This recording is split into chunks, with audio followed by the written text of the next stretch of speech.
Hello everyone, good morning. कैसे हैं आप लोग?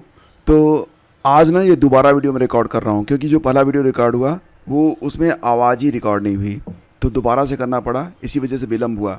फिलहाल फ्रेंड्स बात करेंगे उत्तर प्रदेश आंगनवाड़ी सुपरवाइज़र की भर्ती आने वाली है। 50,000 पद हैं और इसमें केवल सुपरवाइज़र की नहीं, साथ ही साथ आंगनवाड़ी, मिनी आंगनवाड़ी वर्कर और सुपरवाइज़र के भी पद इसमें रहने वाले हैं।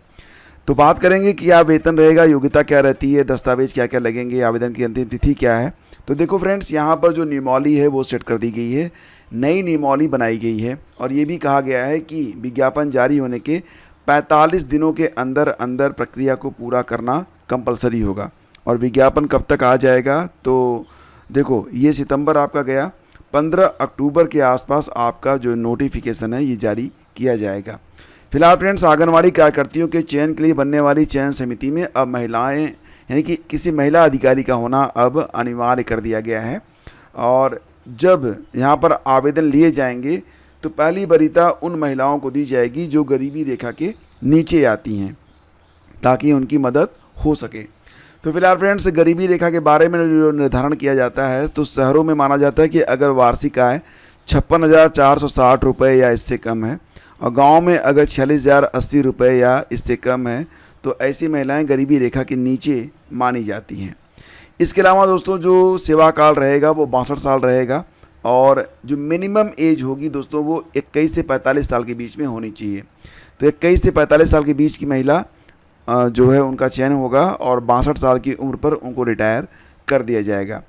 और रही बात है कि कितने पद हैं, तो देखा आप यहाँ पर देख सकते हैं कि लगभग 50,000 पद वर्तमान समय में रिक्त हैं। तो पदों की संख्या काफ़ी अच्छी खासी है, 50,000 पदों पर ये वैकेंसी आने जा रही है। फिलहाल फ्रेंड्स, इस संबंध में बाल विकास सेवा और पुष्टाहार की अपर मुख्य सचिव एस राधा चौहान ने आंगनवाड़ी कार्यकर्तियों और सहायिकाओं की नियुक्ति प्रक्रिया का पुनर्निर्धारण कर दिया है। इसके अलावा पहले की योग्यताएं पूर्ववत ही रखी गई हैं। अब क्या एलिजिबिलिटी है आपको बताना चाहेंगे कि अगर आप आंगनवाड़ी कार्यकर्त्री के तौर पर आप नियुक्त होना चाहती हैं तो हाई स्कूल पास, ये मिनिमम एलिजिबिलिटी है कि हाई स्कूल पास लोग यहाँ पर आवेदन कर सकते हैं। लेकिन अगर आपने high school plus inter plus graduation भी किया हुआ है तो उसी के आधार पर आपकी मेरिट तैयार की जाएगी, लेकिन स्नातक के बाद के अंक जोड़े नहीं जाएंगे। मेरिट कैसे बनेंगे दोस्तों, तो मेरिट के लिए आप यहाँ पर देख सकते हैं, मान लेते हैं कि हाई स्कूल में आपके 60 नंबर हैं तो उसमें 10 से भाग दिया जाएगा और आपका स्कोर बनेगा 6। इसी प्रकार से मान लेते हैं कि इंटर में आपके 60 नंबर हैं, 10 से भाग दिया जाएगा, स्कोर बनेगा 6। और इसी प्रकार से सो ऑन फॉर ग्रेजुएशन, और सभी ये जो अंक हैं इनको जोड़ा जाएगा। अब मान लेते हैं कि आपके हाई स्कूल, इंटर और ग्रेजुएशन तीनों में 60-60% अंक हैं, तो आपका जो स्कोर हुआ वो हो गया 18। तो इस प्रकार से स्कोर के आधार पर। अब रही बात दोस्तों ये कि जो सुपरवाइज़र हैं उनकी नियुक्ति कैसे होगी, तो आंगनवाड़ी सुपरवाइज़र के लिए रिटन एग्ज़ाम करवाया जाएगा। तो रिटन एग्ज़ाम के आधार पर सुपरवाइज़रों की भर्ती की जाएगी। और देखो फ्रेंड्स, क्योंकि अब यहाँ पर जानकारी मिली कि 15 अक्टूबर के आसपास नोटिफिकेशन जारी हो सकता है, तो नवंबर तक ये प्रक्रिया पूरी भी हो सकती है। बाकी जानकारी आपको मैं टाइम टू टाइम उपलब्ध कराता रहूँगा। जैसे विज्ञापन जारी होता है डिटेल में मैं उस पर चर्चा करूँगा। आपके मन में कोई भी सवाल है आप पूछ सकते हैं। रही बात दोस्तों कि सैलरी कितनी मिलने वाली है, तो अगर आप चयनित होती हैं आंगनवाड़ी या मिनी आंगनवाड़ी में, तो 16,000 से 20,000 रुपये तक इस बार सैलरी आपको मिलने वाली है। ये बात आप लोग ध्यान रखिएगा। वर्कर के लिए जो एलिजिबिलिटी है वो 5वीं पास है, केवल 5वीं पास ही वर्कर के लिए काम कर सकती हैं। फ्रेंड्स आगे बढ़ते हैं और मैं आपको बताना चाहूँगा फ्रेंड्स कि जैसे कि आपने देखा होगा यूपी SSSC में जब वैकेंसी जाती हैं तो उस दौरान आपने देखा था ना कि बहुत बड़ी संख्या में छात्र ऐसे होते हैं जो कि अच्छे स्कोर करने के बावजूद भी अंतिम रूप से चयनित नहीं हो पाते हैं। वहीं पर कुछ भर्तियां ऐसी होती हैं कि उसमें केवल परीक्षा में आप बैठ भर जाएं तो भी आपका चयन हो जाता है। तो जैसे कि मैं आपको यहाँ पर कुछ पदों के नाम बताता हूँ और यहाँ पर आपको ना बहुत ही आश्चर्य होगा कि इतने कम नंबर पर गवर्नमेंट जॉब इनको कैसे मिल गई। तो सारा चमत्कार जो है संबंधित डिग्री या डिप्लोमा का होता है। आप जानते हैं ना कि सामान्य स्नातक जो होते हैं दोस्तों, सामान्य स्नातक के लिए तो जो सीटें आती हैं उस पर इतनी लड़ाई होती है कि मेरिट तो कभी कभी 100 को ही छूने लगती है। मतलब पूरा का पूरा जो आंकड़ा है वो इतना हाई जाता है कि पूछो मत। अभी लोअर के लिए वैकेंसी आने वाली है, आप देखना 82, 85, 90 तक जाएगी मेरिट। लेखपाल में भी आपने देखा था ना कि इतने पद होने के बावजूद जो मेरिट थी वो 80 तक पहुँच गई थी। फिर फ्रेंड्स आप यहाँ पर देखिए डेंटल हाइजीन में 100 नंबर में केवल 3 नंबर यानी कि 3/100 पर आपका चयन कर लिया गया था एक गवर्नमेंट जॉब के लिए। इसी प्रकार से एक्सरे टेक्नीशियन में 100 में केवल 9 नंबर पर, होम्योपैथी फार्मासिस्ट के लिए केवल 100 नंबर में केवल 7 नंबर पाने पर चयन हो गया था। ड्रग एनालिस्ट के लिए अभी देखो ये मैं आपको दिखाता हूँ, ड्रग एनालिस्ट के लिए ये परिणाम जारी किया गया है हाल ही में 23 सितंबर को। 100 में केवल 12 नंबर पर चयनित कर लिया गया है। और यहाँ पर बात करें तो जो अनुसूचित जनजाति की ST वो केवल 2.5 नंबर पर चयनित हो गए हैं। ठीक है, इतनी कम मेरिट यहाँ पर गई हुई है। नेक्स्ट आप देखिए यहाँ पर फूड एनालिस्ट के बारे में, तो 100 में केवल 25 नंबर पर आपको चयनित किया गया है। ST को तो केवल 6 नंबर पर चयनित कर लिया गया है। तो ये हालत है। और आप देखेंगे ना तो महिलाओं के लिए जो भी वैकेंसी जाती हैं स्वास्थ्य कार्यकर्ता महिला के लिए मुख्य परीक्षा के लिए, फ़िलहाल जो अभी तो ये फाइनल रिजल्ट नहीं है, लेकिन फिर भी आपने देखा है कि अभी लोअर के लिए वैकेंसी आने वाली है। आपको लग रहा होगा कि अगर मेरे अंक 70 से कम है तो बिल्कुल आपका लोअर में चयन ही नहीं होगा, बिल्कुल संभावना भी नहीं है। लेकिन वहीं पर स्वास्थ्य कार्यकर्ता महिला के लिए और महिलाओं के लिए इससे पहले भी, जैसे कि आपने देखा था मुख्य सेविका के लिए भी जो महिलाएं शॉर्टलिस्ट हुई थी, तो 0 के ऊपर जो भी महिलाएं होती हैं यानी कि अगर उनके 100 में 1 नंबर है तो भी वो मुख्य परीक्षा में चयनित हो जाती हैं। अगर 1 नंबर हो गए तो आप समझ रहे हैं कि 2 नंबर वाले तो पक्का होंगे, 3 नंबर वाले तो और होंगे।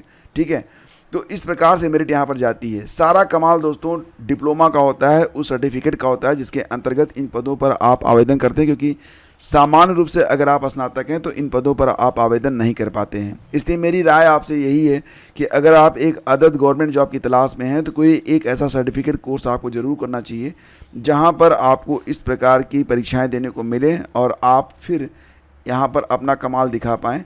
अंतिम रूप से चयनित होने के बाद कोई नहीं पूछता आपसे कि किस प्रकार से और कितने नंबर पर आप चयनित हुए थे। जो लोग 3 नंबर लेकर डेंटल हाइजीन बन चुके हैं, फ़िलहाल अब वो 3 नंबर पर हो या 0 नंबर पर हो, उनको एक गवर्नमेंट जॉब मिल चुकी है।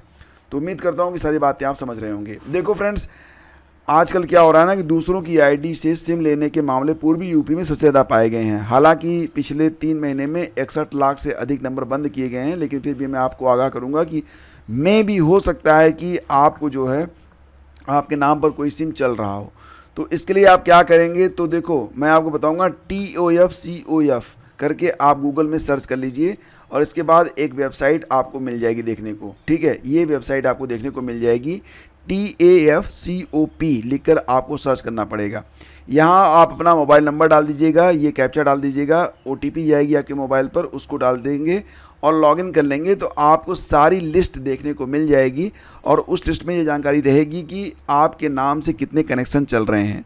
आप वो कनेक्शन सरेंडर भी कर सकते हैं यानी कि बंद करवा सकते हैं, या फिर आप चाहें तो जो भी है आप उसको कंटिन्यू कर सकते हैं। तो अगर आप चेक करना चाहते हैं तो ये मेथड आपके लिए बहुत ही ज़रूरी है। एक बार आपको चेक जरूर करना चाहिए कि मतलब आपके नंबर से, आपके आधार से कितने नंबर लिंक होकर फिलहाल चल रहे हैं जो कि आपकी जानकारी में हैं या फिर नहीं है। पता होना चाहिए या नहीं होना चाहिए, आप ये बताओ कि आपके आधार से कितने सिम चल रहे हैं। अगर आपको लगता है हाँ पता होना चाहिए तो फिर ये मेथड फॉलो कर लो आराम से और कोई दिक्कत आपको नहीं होगी। फ्रेंड्स आगे बढ़ते हैं और बात करते हैं कुछ और भी खबरों के बारे में। जैसे कि इस बार जब यूपी का बजट पेश किया गया था तो बजट में रानी लक्ष्मीबाई योजना के बारे में बात कही गई थी, जिसमें कहा गया था कि जो पढ़ने लिखने वाली मेधावी छात्राएं होंगी वो 45,000 छात्रों को, जो छात्राएं हैं मेधावी छात्राएं, उनको मुफ्त में स्कूटी मिलने वाली है। बड़ी शानदार खबर है, मुफ्त में स्कूटी मिल जाएगी तो लगभग 1 लाख रुपए की संपत्ति घर पर आ जाएगी। लेकिन दोस्तों यहाँ पर चयन कैसे होगा, तो चयन के लिए बहुत ही सरल योजना यहाँ पर बनाई गई है कि ये देखा जाएगा कि पहले साल में आपका स्कोर कितना है।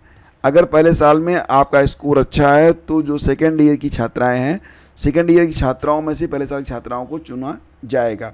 अब देखो यहाँ पर आपका रिजल्ट देखा जाएगा और जो अच्छे रिजल्ट धारित किए हुए हैं, टॉप 45,000 जो छात्राएं होंगी उनको ये स्कूटी प्रदान की जाएगी। अब दोस्तों यहाँ पर मैं कहना चाहूँगा कि ठीक है आप ऐसा कर रहे हो, अच्छी बात है, लेकिन यहाँ पर एक एग्ज़ाम तो होना चाहिए। 45,000 छात्राएं हैं, उनमें 90,000 का चयन करो और एक एग्ज़ाम करवा दो। कई बार ऐसा भी होता है 2 छात्राएं बिल्कुल सेम रहती हैं, मतलब उनकी जो मेधा होती है ना उसमें आप शक नहीं कर सकते हो, लेकिन कई बार ऐसा होता है कि कुछ कारण से छात्राएं अपनी प्रतिभा नहीं शो कर पाती हैं अपनी मार्कशीट में, तो एग्ज़ाम करवा लो 90,000 और 90,000 में से फिर एग्ज़ाम करवाने के बाद 45,000 को चुन लो या फिर इसका 3 गुना कर लो। ठीक है, फिलहाल जैसे कि 1,35,000 लोगों को चुन लो, 1,35,000 छात्राओं को चुन लो आप, और फिर परीक्षा करवा के उनमें से 45,000 को दे दो। खैर अब ये तो भाई सरकारी काम है, सरकार समझेगी, मैं तो बस राय दे सकता हूँ। क्योंकि मुझे लगता है कि कभी कभी ज़रूरी नहीं होता है कि 49 नंबर पर आईएएस बनने वाला आदमी अगर 48 नंबर पर आईएएस से बाहर होने वाले आदमी से ज़्यादा बुद्धिमान होगा। ये एक एग्जाम्पल है, मत सोचना कि मैं यहाँ पर 48 और 49 नंबर पर आईएएस की बात कर रहा हूँ। एक एग्जाम्पल दे रहा हूँ आपको कि एक नंबर से भी बहुत सारे लोग चूक जाते हैं, तो वो उनसे मतलब गधे नहीं होते जो चयनित हो गए, ठीक है। लेकिन फ़िलहाल दोनों की ज़िंदगी यहाँ पर बदल जाती है। 48 वाला तो फ़िलहाल बेरोज़गार कहा जाएगा और 49 वाला अधिकारी बन जाएगा। तो ये कहने का मतलब है, इसको आप समझना, ठीक है। कमेंट मत करना कि सर 49 नंबर में कैसे होगा, ठीक है, और हो भी सकता है। फिलहाल फ्रेंड्स बात करते हैं आरओ एग्ज़ाम के बारे में। जैसा कि आप जानते हैं कि फ़िलहाल आयोग से छात्रों को, एस्पिरेंट्स को बहुत सारी शिकायतें हैं। मुख्य शिकायत ये है कि कोई भी परीक्षा होती है, आयोग उसके लिए ना तो कट ऑफ जारी करता है, ना तो मार्कशीट जारी करता है, ना ये बताता है कि हमने जो गलत प्रश्न दिए थे उसका उत्तर हमने क्या किया, ऑब्जेक्शन लेने के बाद हमने उसको डिलीट किया है या फिर हमने उसमें संशोधन किया है। फिर वो एक पीडीएफ जारी करता है, कुछ नाम उसमें रहते हैं और ये नाम वाले जो बच्चे होते हैं वो मुख्य परीक्षा में जाते हैं। तो कट ऑफ और अंकपत्र के बारे में क्या कुछ क्लैरिटी भी तो होनी चाहिए। और जो लोग ये गलत प्रश्न सेट करते हैं, जिनको ऐसे जो विशेषज्ञ हैं, विषय विशेषज्ञ, जिनको यही पता नहीं होता कि जो प्रश्न मैं पूछ रहा हूँ उसका सही उत्तर क्या है, तो ऐसे लोगों को ना कान के नीचे लगाना चाहिए। मैं सही बोल रहा हूँ, इनको ऐसे जो विशेषज्ञ हैं ना, इनको विशेषज्ञ नहीं ढपूर संघ कहना चाहिए और इनको तो बाहर ही करना चाहिए। इन पर सज़ा होनी चाहिए। मतलब आप 150 प्रश्न सेट नहीं कर पा रहे हैं जिसके सही से उत्तर आप दे सकें, यार धिक्कार है, लानत है। मैं कहता हूँ आप 15 दिन का समय दो, आपको कम से कम 4 सेट बना के तो ये बच्चे दे देंगे और वो बिल्कुल सही देंगे। एक भी आपका जो ना उत्तर विवादित नहीं रहेगा, क्योंकि पहले से ही चेक कर लेंगे कि ये उत्तर पहले विवादित था, इस बार इसको देना है कि नहीं देना है, और एग्जैक्ट जो आंसर है वो क्या होना चाहिए, उसका प्रूफ दे देंगे आपको भाई कि हर प्रश्न का ये उत्तर है, ये रहा इसका प्रूफ, ठीक है। तो इस प्रकार से चीज़ें होती हैं। फिलहाल अब छात्रों ने ये यहाँ पर आर पार के बारे में बात कही। उन्होंने कहा कि 2 दिनों में कट ऑफ दो, नहीं तो फिर बड़ा आंदोलन होगा नवंबर की तरह और फिर आप लोग चिल्लाते रह जाओगे, ठीक है। पता नहीं क्या चल रहा है इन लोगों के साथ। फिलहाल फ्रेंड्स ये थी आज की पूरी अपडेट। थैंक यू से जुड़ने के लिए। हम मिलते हैं आपसे अगले वीडियो में। अगर आपके मन में कोई डाउट है तो कमेंट कीजिएगा। ये सेशन आपको अच्छा लगा तो लाइक और शेयर जरूर कीजिएगा। धन्यवाद आपका।